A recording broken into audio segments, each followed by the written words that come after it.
The lie that shaped a crown. The Kingdom of Vehmoth had long been a land where ambition thrived like weeds in poisoned soil. Towers of black stone rose above crooked streets, their shadows stretching like skeletal fingers across the market squares. Even the wind that swept through the capital carried whispers of power and fear. Those who lived in Vehmoth understood a simple truth: nothing was more dangerous than a king who believed himself destined for greatness. King Malrek III had ruled for 15 years, and with each passing season his hunger for wealth and dominion had grown sharper. Taxes bled the countryside dry, soldiers patrolled every road, and the royal treasury, despite its overflowing vaults, was never enough to satisfy him. Gold was the language of power in Vehmoth. Gold built armies. Gold bought loyalty. Gold silenced rebellion. And King Malrek wanted more. It was on a bitter autumn evening that the lie began. The capital's market square was closing for the day. Vendors packed away their wares beneath fading lantern light while guards shouted orders to clear the streets before curfew. Among the crowd shuffled a man named Tomran.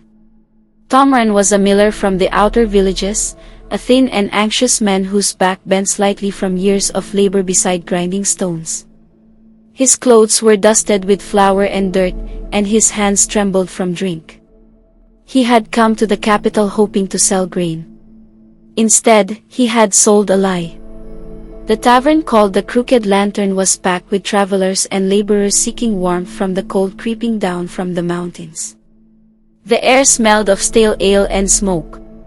Laughter rose in uneven bursts as drunken men tried to forget the hardships waiting beyond the tavern door.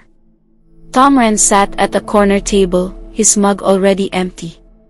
Across from him sat two merchants and a tax collector, their eyes half-lidded with drink. "You're quiet, miller," one of the merchants said, leaning back in his chair. "Come all this way to stare at your ale?"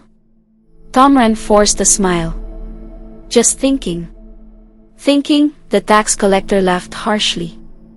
"Thinking's a luxury in Vehmoth. Speak up or drink up." Tomran glanced around the room. He had already drunk more than he should have, but pride burned in his chest like a small coal. His village was poor. His mill barely turned enough grain to survive the king's taxes. In the capital he felt small, insignificant. The merchant spoke of fortunes and royal contracts. The tax collector bragged about the gold he handled each day. Gold. The word twisted in Tomran's stomach. Before he could stop himself, the lie slipped out. "My daughter could make more gold than all of you," he muttered. The table fell quiet. One merchant snorted. "Your daughter?" "Yes," Tomran said, his voice growing louder with drunken confidence. "She can turn soil into gold coins." The tax collector blinked. Then he laughed. "Careful, miller. That's a dangerous boast." But Tomran, already swept along by his own words, leaned forward. "It's true. She has a gift."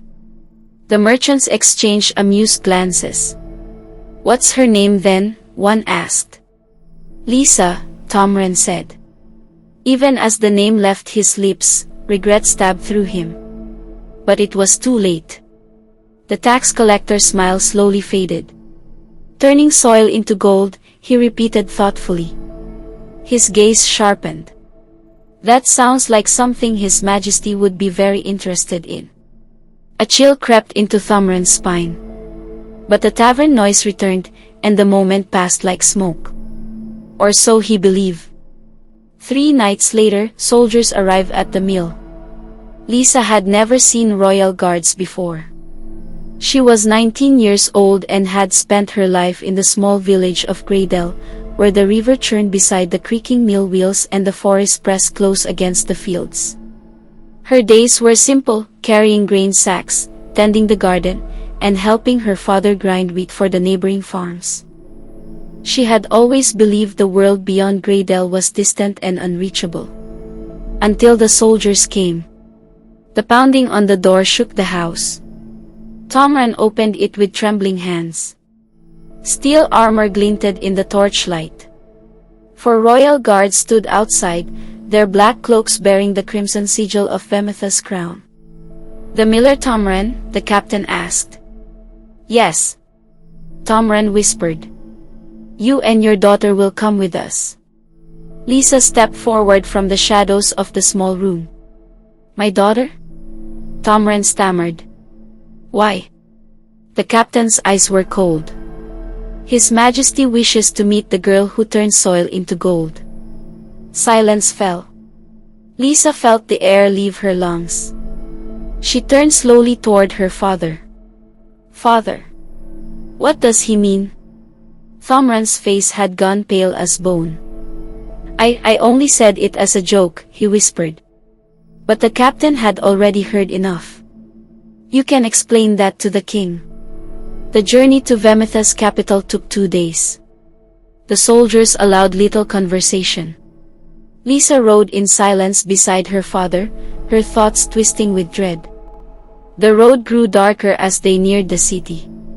Black towers rose above the horizon like jagged teeth. Smoke drifted from countless chimneys, and the air carried the distant clang of iron and shouting voices. The capital loomed ahead like a living beast.